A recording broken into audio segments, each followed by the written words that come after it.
नमस्कार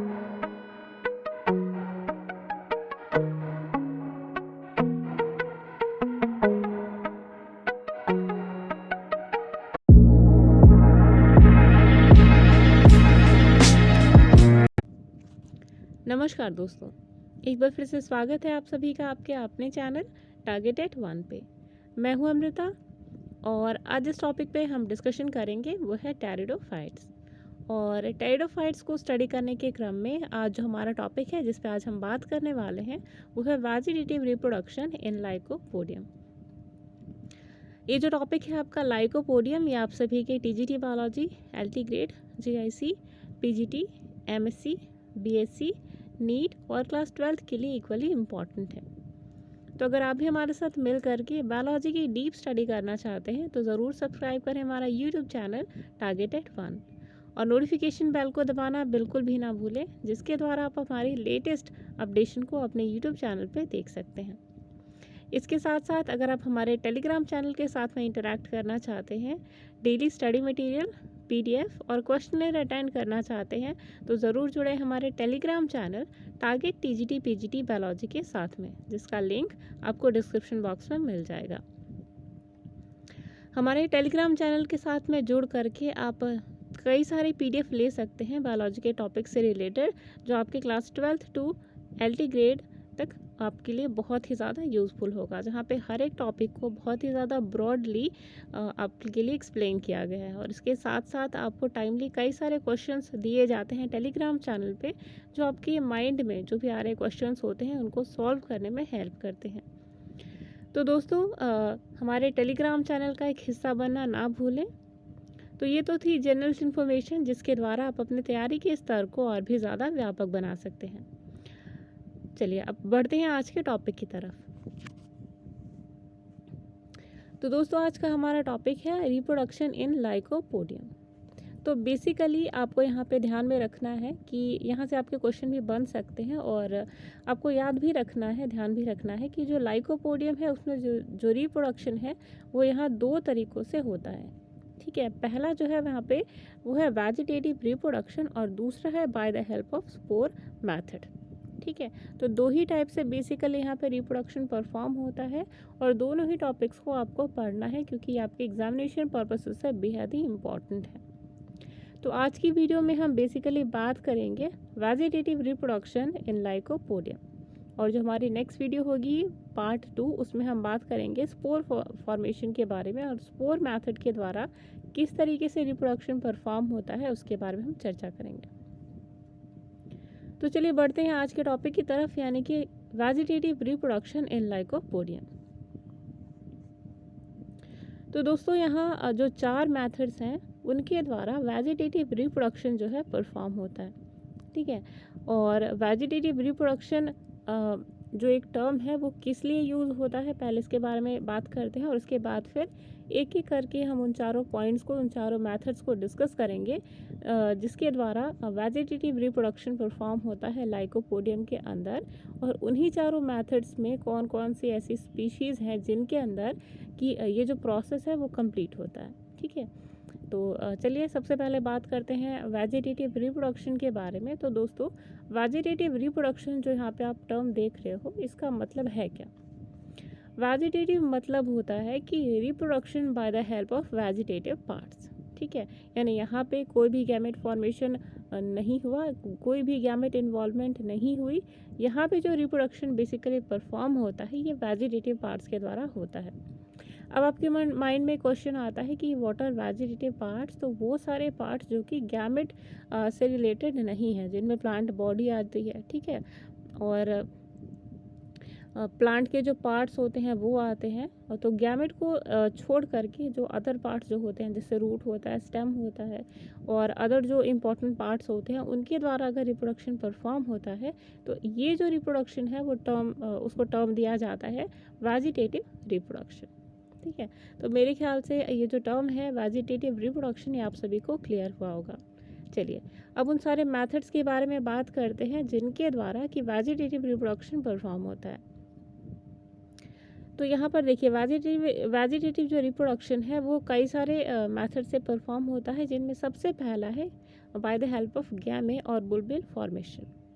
ठीक है, तो ये जो टर्म आपकी स्क्रीन पे दिख रहा है गैमे और बुलबिल फॉर्मेशन, तो ये हम ऑलरेडी जब हम एल्गी की स्टडी कर रहे थे तो यहाँ पे हमने जो टर्म था बुलबिल वो कई बार एक्सप्लेन किया था। लेकिन अगर आप नए हैं हमारे चैनल पर और ये वीडियो फर्स्ट टाइम देख रहे हैं तो इस टर्म को हम एक बार और डिस्कस कर देते हैं आपके लिए। तो गाइज बुलबिल और गैमे इज एग्जैक्टली व्हाट। ये जो टर्म आप अपनी स्क्रीन पे देख रहे हैं बुलबिल, इसका मतलब होता है कि थिक लीव्स का एक ऐसा गुच्छा जो कि रिप्रोडक्शन का जो प्रोसेस है वो परफॉर्म करता है। ठीक है, तो बुलबिल is what exactly, it is a collection of thick leaves and it is present on the tip of the sporophytic plant. तो यहाँ पे ये देखिए जो प्लांट है इसके बिल्कुल टिप पे प्रेजेंट है गैमे। ठीक है, तो गैमे होता क्या है, मोटी मोटी जो हरी पत्तियाँ होती हैं उनका एक गुच्छा होता है, स्पंजी सा गुच्छा होता है, जो कि सेल्फ एबल होता है रिप्रोडक्शन के लिए। ठीक है, और ये कहाँ पे प्रेजेंट होता है, प्लांट के बिल्कुल टिप के ऊपर, किसी भी प्लांट की एक्सिस के टिप के ऊपर। ठीक है, तो मेरे ख्याल से जो टर्म है बुलबिल या गैमे आप सभी को क्लियर हुआ होगा। ठीक है, बोथ आर सिमिलर टर्म्स। अब देखिए ये जो प्रोसेस है गैमे के द्वारा और बुलबिल के द्वारा कहाँ परफॉर्म होता है, किन किन स्पीशीज़ में परफॉर्म होता है, तो देखिए सबसे पहले जो स्पीशीज़ हैं उनमें पहली जो स्पीशीज़ है उसका नाम है लाइकोपोडियम सिलागो। तो लाइकोपोडियम सिलागो ये स्पीशीज़ है और लाइकोपोडियम ल्यूसिडुलम, ये दोनों स्पीशीज़ के अंदर बुलबिल्स और गैमे के हेल्प के द्वारा जो रिप्रोडक्शन है वो परफॉर्म होता है, वेजिटेटिव रिप्रोडक्शन परफॉर्म होता है। ठीक है, अब देखिए तो इतना तो आपने जान लिया कि किन स्पीशीज़ के अंदर होता है और बुलबिल और गैमे होता क्या है। लेकिन अब ये इस प्रोसेस को समझिए कि किस तरीके से वेजिटेटिव रिप्रोडक्शन परफॉर्म होता है विद द हेल्प ऑफ बुलबिल और गैमे। ठीक है, तो होता क्या है एग्जैक्टली गाइस कि सबसे पहले जो टिप पे प्रेजेंट होता है गैमे या फिर बुलबिल, ये क्या करता है, ये डिटैच हो जाता है, अलग हो जाता है मेन प्लांट बॉडी से। ठीक है, जैसे आपका यहाँ पे गैमे प्रेजेंट है, किसी कारणवश क्या हुआ कि ये जो है इससे डिटैच हो गया। ठीक है, और ये जो सॉइल है या किसी ऐसे सबस्ट्रेटम के कांटेक्ट में आया जो कि इसको फेवरेबल कंडीशन प्रोवाइड कर रहा है। ठीक है, तो इसके उस मीडियम में कांटेक्ट आने के बाद ये जर्मिनेट करना स्टार्ट कर देता है। ठीक है, और इसी कारण ये जो क्या है, ये वेजिटेटिव रिप्रोडक्शन का जो प्रोसेस है उसे परफॉर्म करता है। ठीक है, तो बेसिकली यहाँ पे मेथड है क्या कि ये जो गैमे जो है, गैमे या फिर बुलबिल जो है, ये मेन प्लांट बॉडी के साथ में जब ये फुल्ली मैच्योर हो जाता है, तब इमेच्योरिटी के टाइम पे नहीं, जब ये फुल्ली मैच्योर हो जाता है तो ये मेन प्लांट बॉडी से जो मदर प्लांट बॉडी है उससे डिटैच हो जाता है और आगे चल कर के ये एक स्पोरोफिटिक प्लांट बॉडी के रूप में जर्मिनेट करता है। ठीक है, तो ये जो आपका मेथड है ये है vegetative reproduction by the help of बुलबिल और गैमे। ठीक है, अब देखिए थोड़ा सा एक कॉन्सेप्ट जान लीजिए कि जो गैमे होता है या जो बुलबिल होता है, ये इसका जो जर्मिनेशन है वो होता कैसे है, तो जब ये मेन प्लांट बॉडी से डिटैच होता है तो यहाँ पे पहले स्टेम नहीं उगता। ठीक है, सबसे पहले क्या जर्मिनेट करती है, रूट प्राइमोर्डिया। जब ये रूट डेवलप कर लेती है सबसे पहले और सबसे पहले अराइज करती है, तो रूट के अराइज करने के बाद जो है वो स्टेम का एरिया है वो अराइज करता है। ठीक है, और एक चीज़ और कि ठीक है बुलबिल और गैमे जो है वो सिमिलर टर्म्स हैं, लेकिन गैमे जो है वो कभी कभी जो है वो यूज़ नहीं किया जाता है, बुलबिल का ही टर्म यूज़ किया जाता है। तो अगर आपकी एग्ज़ाम्स में गैमे टर्म आता है या दोनों में से कोई भी एक टर्म आता है, बुलबिल आता है, तो वहाँ पर आपको दोनों में से कोई भी एक टर्म जो है वो यूज़ करके आंसर को देना है। ठीक है, चलिए अब दूसरा मेथड देखते हैं। दूसरा मेथड है यहाँ पे by the death and DK of the main plant body. अब ये देखिए डेथ और डीके से किस तरीके से वेजिटेटिव रिप्रोडक्शन परफॉर्म होता है, क्योंकि ये बहुत ही टिपिकल सा टर्म है, क्योंकि किसी भी प्लांट की डेथ और डीके के बाद जो जर्मिनेशन प्रोसेस है वो होना बहुत ही ज़्यादा मुश्किल है, हार्डली इट इज़ पॉसिबल। लेकिन लाइकोपोडियम के केस में ये चीज़ें पॉसिबल हैं। कैसे, देखिए ऐसी स्पीशीज़ जिनका कि क्रीपी स्टेम होता है, ठीक है, ये वेजिटेटिवली रिप्रोड्यूस करती हैं आफ्टर डेथ। ठीक है, या फिर DK of the older plant body. तो यहाँ पे एक टर्म आपको याद रखना है, एक चीज़ जो है इम्पॉर्टेंट वो याद करनी है कि डेथ एंड डीके का जो प्रोसेस है ये उन्हीं प्लांट की स्पीशीज़ में परफॉर्म होता है जो कि जिनका कि क्रीपी स्टेम पाया जाता है। ठीक है, अब देखिए होता क्या है कि जो स्टेम है उनकी जो ब्रांचिंग है, जब वो फुली मैच्योर हो जाता है प्लांट, तो ये क्या होता है, मेन प्लांट बॉडी के साथ में डिटैच हो जाता है। ठीक है, और आगे चल कर के इंडिपेंडेंटली ग्रो करता है। ठीक है, अब इस प्रोसेस को इतना ज़्यादा कॉम्प्लेक्सिटी के साथ में आपको समझना नहीं है, बस एक चीज़ ध्यान रखनी है कि डेथ और डिके का जो प्रोसेस, ये जो मेथड है, ये उन्हीं प्लांट्स में परफॉर्म होता है, उन्हीं टेरिडोफाइट्स में परफॉर्म होता है जो कि जिनका क्रीपी स्टेम होता है। ठीक है, और ये कब परफॉर्म होता है, जबकि प्लांट धीरे धीरे डिके होना स्टार्ट होता है, डेथ होना स्टार्ट करता है। तो अगर 50 या 60% के अराउंड में जो प्लांट बॉडी है वो डिके कर जाती है, तो जो बचा हुआ हिस्सा होता है, ठीक है, अभी आपने देखा कि किस तरीके से टिप जो होता है किसी भी प्लांट का, जो बुलबिल कहलाता है, फिर जो गैमे कहलाता है, वहाँ से जर्मिनेशन स्टार्ट हो जाती है। इवन जो 60% जो बॉडी है प्लांट की, वो वहाँ पे पार्टिसिपेट नहीं कर रही। तो यहाँ पे क्या होता है कि डेथ और डीके के बाद भी जो मेन प्लांट बॉडी है, जैसे कि आप इसे देख रहे हैं, ठीक है, ये मेन प्लांट बॉडी है। तो ये अगर इतना जो आप पोर्शन देख रहे हैं, इतना अगर डिके हो जाता है, या इतने प्लांट्स की जो है प्लांट बॉडी की वो डेथ हो जाती है, तब क्या होता है कि अगर ये ब्रांच जो है वो नीचे सॉइल के कांटेक्ट में आ जाती है, ठीक है, तो इस कंडीशन में क्या होता है कि जो रिप्रोडक्शन प्रोसेस है, जो वेजिटेटिव रिप्रोडक्शन है, वो परफॉर्म होता है, और यहाँ से जो है नया प्लांट जो है वो अराइज करता है। ठीक है, तो यहाँ पे कुछ इस तरीके से जो है वो प्रोसेस परफॉर्म होता है। चलिए नेक्स्ट देखिए, अगला है देखिए रेस्टिंग बड। तो बड तो आपने कई बार सुना भी होगा, जब आप इतने टाइम से जब हमारी वीडियोस को देख रहे होंगे तो हमने कई बार ये टर्म यूज़ किया है बड। लेकिन यहाँ पे जो टर्म दे रहा है रेस्टिंग बड, तो दोनों के बीच में डिफरेंस क्या है चलिए जानते हैं।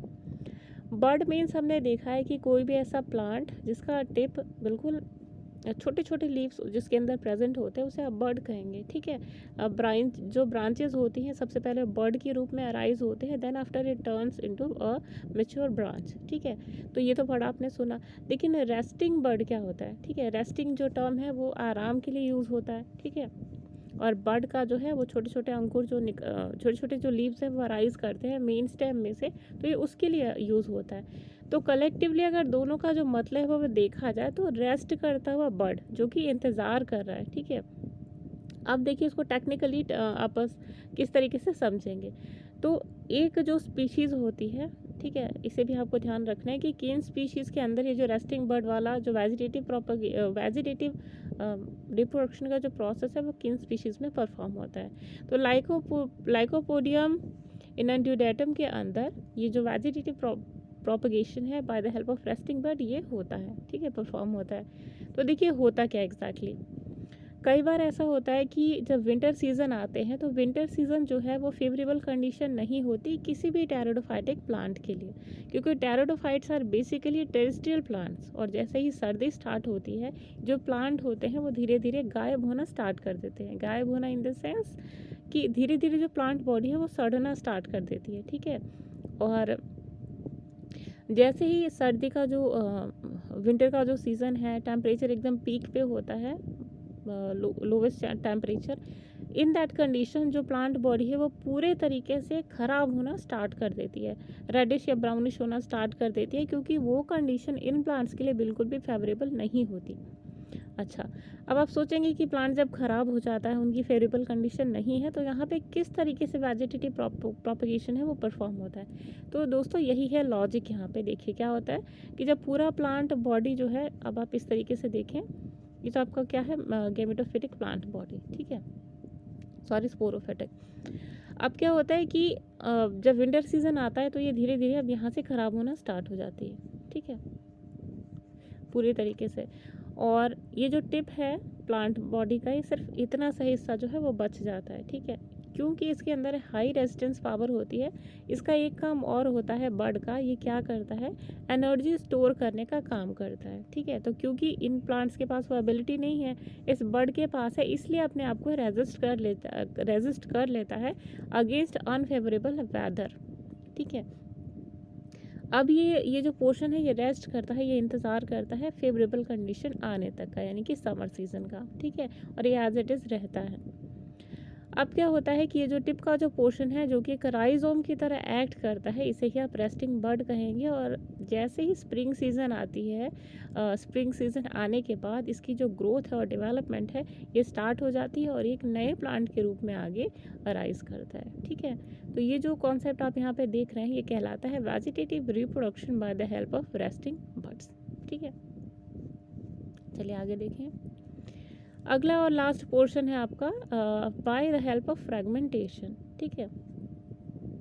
तो देखिए फ्रेगमेंटेशन से किस तरीके से जो प्रोसेस है रिप्रोडक्शन का परफॉर्म होता है। तो देखिए कई सारी ऐसी जो एपिफाइटिक स्पीशीज़ होती हैं जो कि फ्रेगमेंटेशन के द्वारा जो प्लांट बॉडी है ये एक नए प्लांट को जन्म देती है। तो जैसा कि आप अपनी स्क्रीन पे देख रहे हैं, ये जो इमेज है ये आपको बहुत ज़्यादा हेल्प करेगी इन चीज़ों को समझने में। कैसे? अपनी स्क्रीन पे आप देख रहे हैं कि एक मेन प्लांट बॉडी है, ठीक है। तो ये जो मेन प्लांट बॉडी है इसे जो आप अपनी स्क्रीन पे देख रहे हैं, ठीक है। तो जो मेन प्लांट बॉडी है वो किसी कारणवश अभी फेवरेबल कंडीशन में जब होता है प्लांट, यानी कि जो क्योंकि टेरिडोफाइट है टेरेस्ट्रियल प्लांट्स बेसिकली, तो ये जब ऐसी कंडीशन में पाए जाते हैं सारे प्लांट्स, तो जब फेवरेबल कंडीशन आती है तो मेन प्लांट बॉडी से जो ब्रांच होती है, जो स्टेम होती है टेरिडोफाइट्स की, ये डिटैच हो जाती है। और जैसे ही मेन प्लांट बॉडी से ये जो ब्रांचेस है या जो स्टेम है वो डिटैच हो जाता है, तो सॉइल के कांटेक्ट में आने के बाद फिर से ये एक नए प्लांट के रूप में जर्मिनेट करता है, ठीक है। तो बेसिकली ये जो फ्रेगमेंटेशन का प्रोसेस है ये उन सभी प्लांट्स पे परफॉर्म होता है जो किसी कारणवश जिनकी ब्रांचेस जो होती हैं वो सॉइल के कांटेक्ट में आती हैं। और ये ज़्यादातर ये जो केसेस है फ्रेगमेंटेशन के ये देखे जा सकते हैं क्रीपी स्टेम वाली स्पीशीज़ में, ठीक है, क्योंकि वो ट्रेलिंग टाइप की होती हैं और सॉइल के कांटेक्ट में ही रहती है बेसिकली। तो यही आगे चल कर के फ्रेगमेंटेशन का जो प्रोसेस है उसे परफॉर्म करते हैं और एक नए प्लांट के रूप में जन्म लेते हैं। कुछ इस तरीके से अपने स्क्रीन पे आप देखें कि ये क्या है आपका क्रीपी और ट्रेलिंग ब्रांचेस, ठीक है। किसी कारणवश क्या होता है by the help of weather और किसी और कारणवश क्या है कि ये जो ब्रांचेस होती हैं ये यहाँ से अलग हो गई या टूट के अलग हो गई, ठीक है। अब ये जो स्टेम है इसका जहाँ पे भी सॉइल के कांटेक्ट में आता है यहाँ से एक नई प्लांट बॉडी जर्मिनेट कर जाती है, ठीक है। तो ये जो प्रोसेस है ये कहलाएगा vegetative reproduction by the help of fragmentation, ठीक है। अब देखिए कई सारी ऐसी एपिफाइटिक स्पीशीज़ होती हैं जिनके अंदर फ्रेगमेंटेशन परफॉर्म होता है। और एपिफाइटिक या जो टर्म आप देख रहे हैं अपनी स्क्रीन पे ये होता किस लिए, यूज़ किस लिए होता है। तो फाइटिक मीन्स होता है प्लांट और एपी मीन्स होता है अदर, ठीक है। तो ऐसा कोई प्लांट जो कि दूसरे प्लांट के ऊपर डिपेंडेंट हो फॉर देयर फूड, तो यही कहलाएगा आपका एपिफाइटिक स्पीशीज़, ठीक है। तो यहाँ पर हमने टोटल जो चार मैथड्स जिनके द्वारा वेजिटेटिव प्रोपेगेशन या वेजिटेटिव रिप्रोडक्शन परफॉर्म होती है टेरिडोफाइट्स की, इसके बारे में हमने चर्चा करी। तो आई होप आज आपने जो हमारा आज का सेक्शन था उसे पसंद किया होगा और आज की वीडियो को हम यहीं पर विराम देते हैं। उम्मीद है आप सभी की प्रिपरेशन बहुत अच्छी चल रही होगी। और क्योंकि लॉकडाउन है और कोरोना काल चल रहा है तो घर पे रहे, सुरक्षित रहे। और हाँ, अपनी पढ़ाई को बिल्कुल भी ना रोकें, क्योंकि जब आप यहाँ पे पढ़ाई को रोक देते हैं तो आप यहाँ पे पढ़ाई नहीं कर रहे, लेकिन हो सकता है कोई आपकी जगह पे बैठकर पढ़ाई कर रहा हो, ठीक है। तो अपनी सफलता को सुनिश्चित करने के लिए जो अपनी पढ़ाई का जो आप ये जो टाइमिंग रख रहे हैं उसको कभी भी ब्रेक ना करें, एक चेन बना करके लेके चलें कि आज हमने ये टॉपिक कवर करना है तो कल दूसरा टॉपिक कवर करना है। तो अब चीज़ों को कंटिन्यूटी के साथ में, पंक्चुअलिटी के साथ में लेकर के चलिए, तो जीत आपके पास ज़रूर आएगी, आपकी सफलता ज़रूर आपके पास आएगी। तो बिल्कुल पॉजिटिव होकर के लाइफ में बढ़े आगे, और यही पॉजिटिविटी आप सभी को आपके लक्ष्य को प्राप्त करने में बहुत ही बड़ा माइलस्टोन साबित होगी। तो दोस्तों आज की वीडियो को यहीं पे ख़त्म करते हैं, मिलते हैं नेक्स्ट वीडियो में जहाँ पर हम और ज़्यादा स्टडी करेंगे लाइकोपोडियम के बारे में। तब तक के लिए अमृता को दीजिए इजाज़त। नमस्कार।